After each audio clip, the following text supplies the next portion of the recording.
Homi master पारंपरिक भारतीय cinema के एक अभिनेता निर्देशक थे। उनका काम मूक युग से लेकर बोलती फिल्मों के युग तक और उनकी मृत्यु तक फैला हुआ था। उन्होंने कोहिनूर फिल्म कंपनी के लिए अपनी सर्वश्रेष्ठ फिल्मों का निर्माण किया और उन्हें मूक सिनेमा के सबसे सफल फिल्म निर्माता के रूप में संदर्भित किया गया। मास्टर ने उस समय विवादित फिल्म फक्त विदुर 1921, काला नाग और कुलीन काटा में अभिनय किया।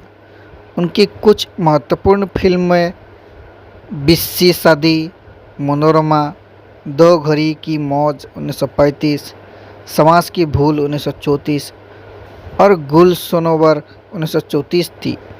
वे 1921 से 1949 तक सक्रिय रहे और उन्होंने बहुत सारी फिल्में बनाई। गुजराती और हिंदी में उनकी बाद की फिल्मों की बी फिल्में कहा गया। 1949 में उनकी मृत्यु हो गई। पारंपरिक जीवन की बात करें तो 13 साल की उम्र में मास्टर बिलवाला नामक एक प्रसिद्ध फारसी थिएटर समूह में शामिल हो गए। वो जल्दी एक लोकप्रिय मंच अभिनेता बन गए, जिसमें पाकजात परवीन में उनके अभिनय की सराहना की गई। फाल्के फिल्म कंपनी में एक संस्कृत कार्यकाल के बाद वो कोहिनूर फिल्म कंपनी में शामिल हो गए और शुरुआत में एक अभिनेता के रूप में काम किया।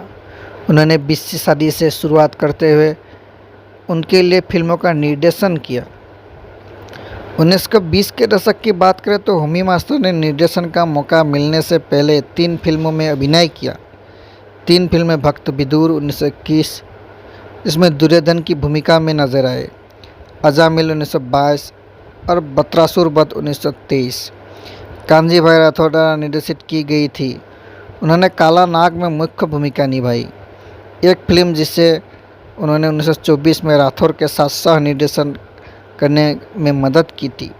एक अपराध नाटक, यह वास्तविक जीवन के पात्रों का उपयोग करके पहला रिकॉर्ड किया गया उदाहरण था और यह बॉम्बे में संपसी हरिदास हत्या मामले पर आधारित था।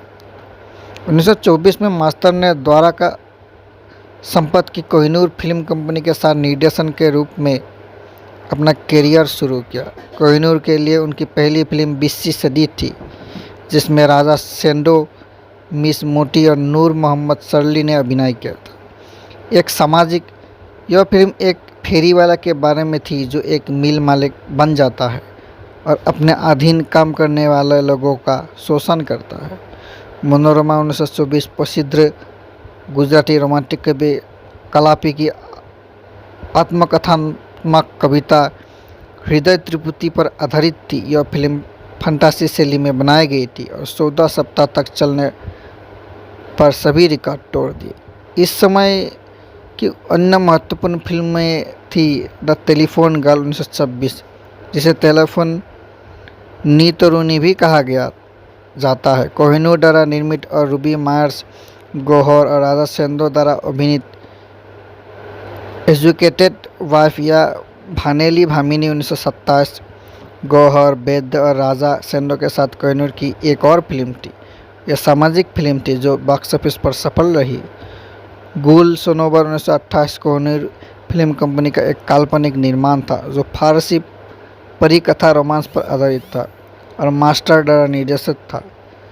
इसमें मिस यकबुल के साथ तत्कालीन लोकप्रिय स्टार खलील ने अभिनय किया था। फिल्म को बाद में 1934 में फिर से बनाया गया उसी नाम से। मास्टर द्वारा निर्देशित और इंपीरियल फिल्म कंपनी द्वारा निर्मित कलाकारों में सुलोचना, रूबी मायर्स, डी बिली मोरिया और जुबेदा जैसे उस समय के सितारे शामिल थे। 1930 और 34 के दशक की बात करें तो उनकी 1934 की फिल्म समाज की भूल विधवा के पुनर्विवाह के अधिकार को बढ़ावा देने वाली एक सामाजिक फिल्म थी। इसमें जमशेद जी, ललिता पवार, जिल्लूबाई, दुलाली और रफ़ीक गजनवी ने अभिनय किया था। संगीत प्राणसुख नायक ने दिया था। 1935 में उन्होंने 3 फिल्मों का निर्देशन किया। दो घड़ी की मौज, जो इंपीरियल द्वारा निर्मित एक सामाजिक फिल्म थी जिसमें रूबी मायर्स और डी बिली मोरिया ने अभिनय किया। घर जमाई एक सामाजिक कॉमेडी हिंदी गुजराती द्विभाषी जिसका निर्माण प्रीमियर फिल्म्स ने किया और कहानी मोहनलाल जी दवे ने लिखी। एक निवासी दामाद के बारे में एक कहानी जो बॉक्स ऑफिस पर बड़ी सफलता बन गई। तीसरी फिल्म नया ज़माना का निर्माण फिर से प्रीमियर फिल्म्स ने किया और इसमें हीरा और गुलाम मोहम्मद ने अभिनय किया और संगीत खान साहब ने दिया। उन्होंने 20 श्रेणी की फिल्में और कुछ गुजराती भाषा की फिल्में बनाकर फिल्मों का निर्देशन जारी रखा। राजा दक्ष और बिलेमैन के अनुसार उन्होंने अपने करियर के अंत में कारदार स्टूडियो में प्रोडक्शन मैनेजर के रूप में काम किया। धन्यवाद।